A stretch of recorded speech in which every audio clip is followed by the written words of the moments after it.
Hi everyone, I'm JD from Willowbound Journals.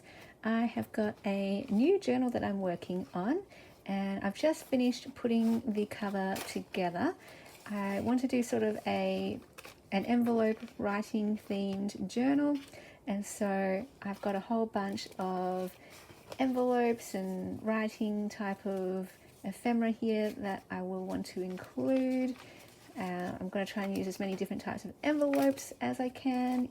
I've got some postcards and correspondence type of themed ephemera. I love the writing on the back. Gorgeous vintage goodies as well. An envelope pocket page that I'll be using, and some of this beautiful scrapbook paper that has sort of a writing theme to it.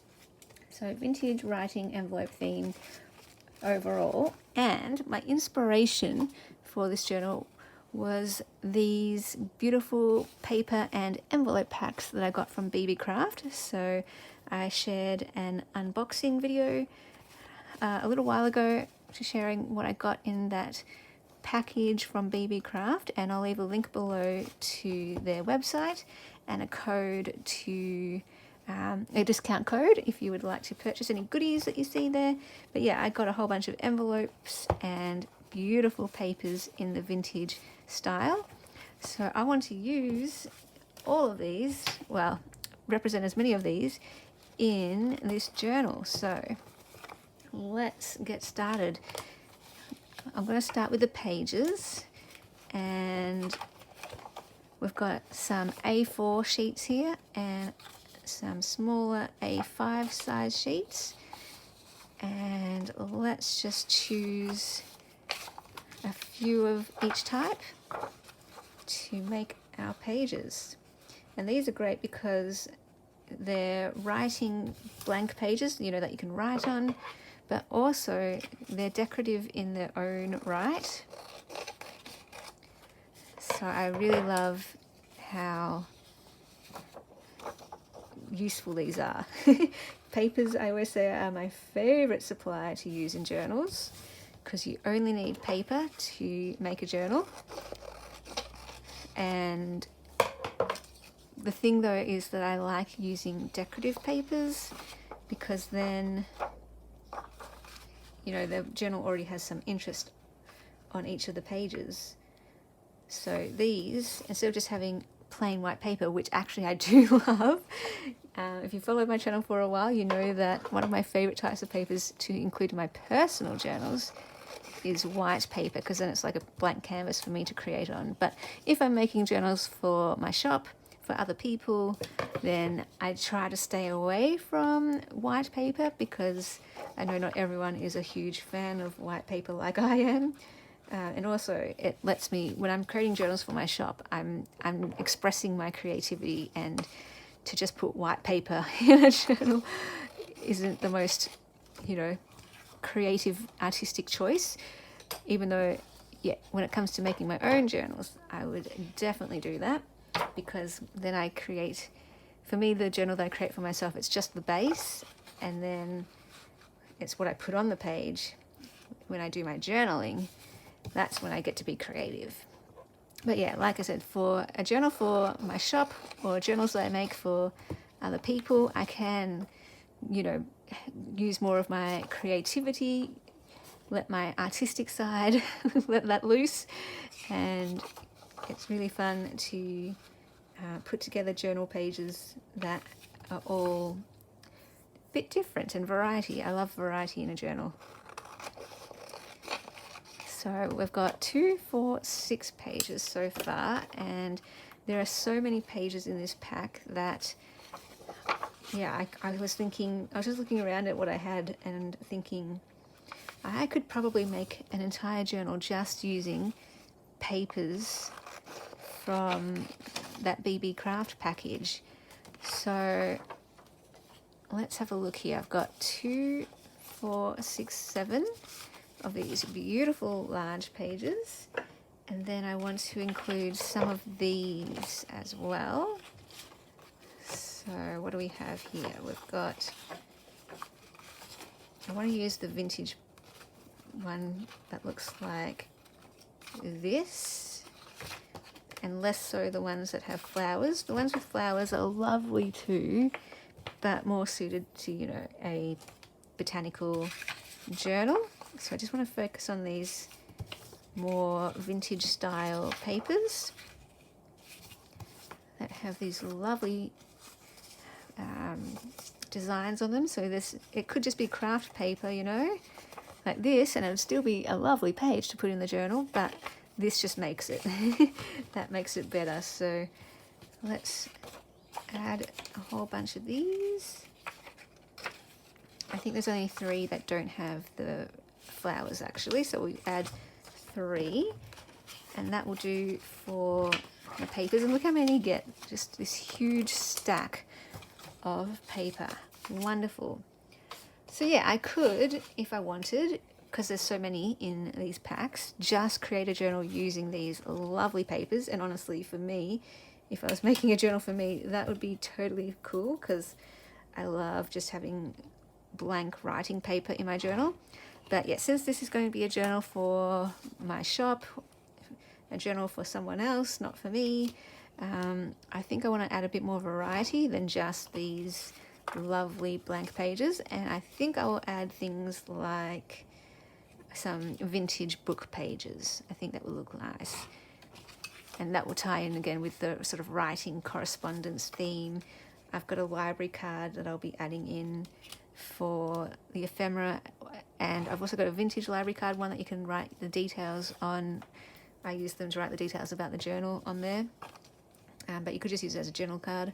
And then I also have a vintage library card that I'll be including, so that sort of ties in with a bookish theme, which right up my alley.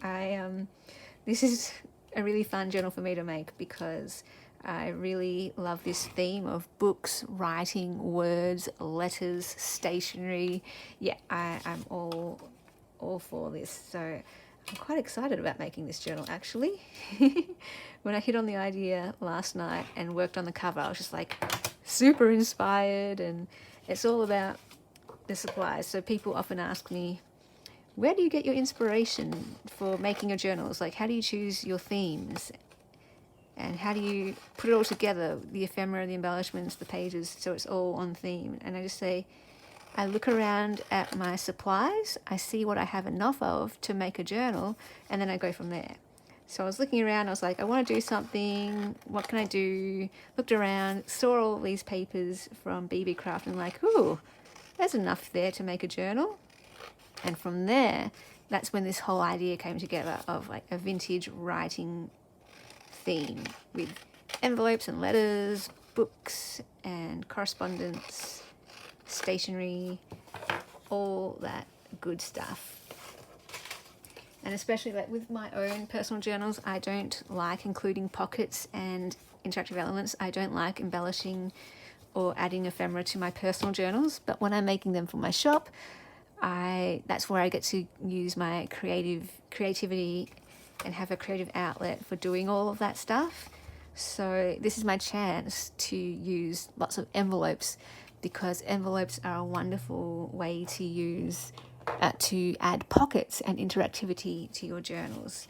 So here are my beautiful pages, and then yeah, I was going to mix them with the scrapbook paper, and I might just use one of each, I'm not sure yet, but I've got possibilities here, and I'll include that there.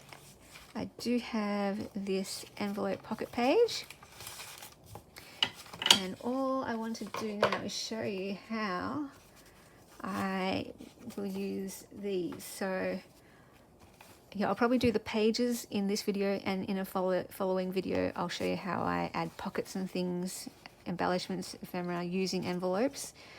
But for now, yeah, I want to use these envelopes as pages, and then in the next video I'll show you how I use them for embellishing.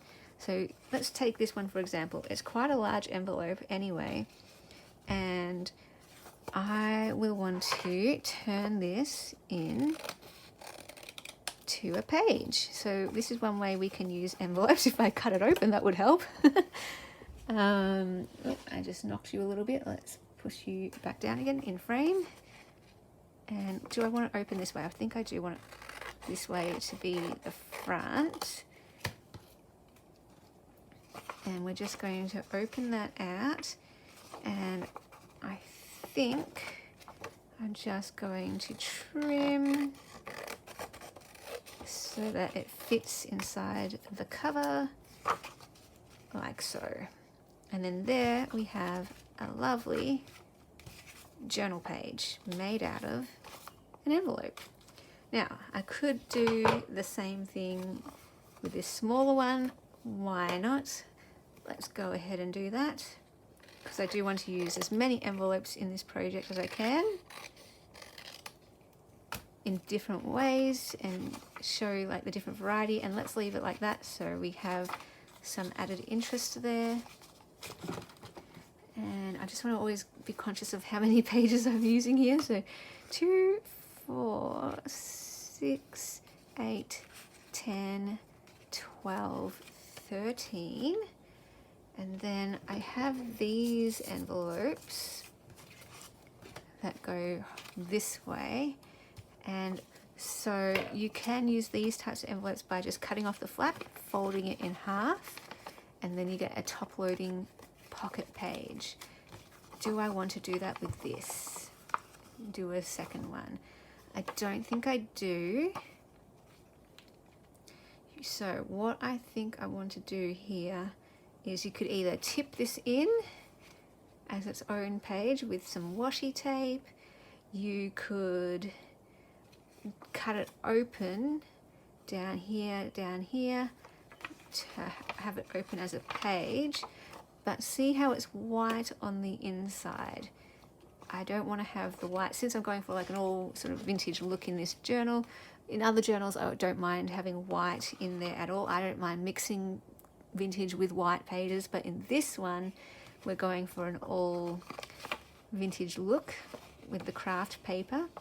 So what I could do is something like this and glue 2 envelopes together so that we have a page that looks like this. And I think that's what I will do for this page. And then we have 2 pocket pages. So let me grab my glue. It's a little bit tricky working this out, but I'm just going to stick that in there. Oh no, it's not tricky at all. We can do this.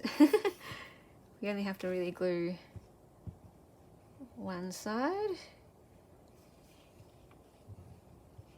And I do have another video sharing different ways to use envelopes. So everything I've shown here so far, I've already shown in that video, I believe.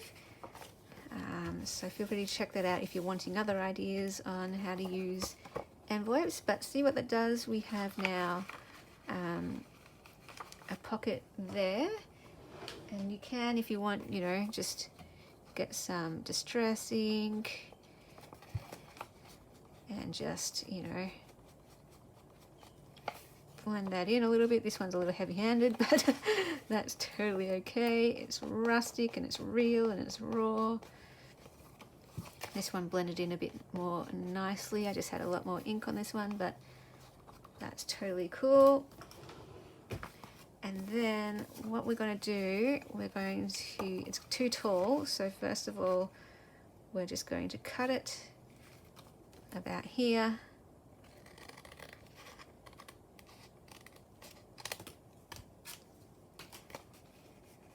And that becomes our lovely page. Now I can take this to my sewing machine and sew that up, which I will do. And then that will leave us with a pocket here. I could sew up here so that this becomes a pocket here, or I could leave it and there's a top loading pocket there. I'm just thinking which one I want to do. I think I want to have it the side. So what I will do is I'll sew directly across there, and I'm going to cut this open on the side. I just think it's a bit more user-friendly if it's on the side, rather than having to wrestle something that's really deep, like a really deep pocket. It can be hard to get things out of there. all good and well if you have something long and large, but still I find it a bit hard to get out, whereas this is much easier to access and pull out. So all I will do, that just makes it easier, I will stitch along the top here, pocket here, inner pocket there, and then this outer pocket here, which makes a lovely envelope, double envelope pocket page. So I'll add that to my envelope pages there. Lovely. So I think that's enough. I've got 4 envelope pocket pages. We don't need too many more because I want to use some of these in other ways to create different pockets and embellishments on the pages themselves. So we'll save that for a later video. I will go ahead and do some sewing and gathering my other book pages for this journal, and then I'll come back when I'm ready to show you the other ways to use envelopes. So I hope this is a fun little series or 2-part series, and hope you have fun with envelopes at home. And go check out Beebeecraft if you're interested in any of these products. They have lots of different envelope packs, lots of different paper packs, and many other craft supplies, so go check that out, and I will see you in the next video. Bye guys. Special thank you to my beautiful patrons who supported me in January. If you would like to become a patron in February, and the link is down below, and that is where you get access to extra videos, all my printables, all my digital kits in my Etsy. There are post tiers, mail tiers, and journal tiers as well. There is a Marco Polo tier and just lots of fun stuff over there. There is also a link to all of my available courses down below in the description box. You can join those anytime for all of my Patreon and courses. They're monthly subscriptions that work just like Netflix or Spotify, and you're charged on the date that you sign up, and you can cancel anytime.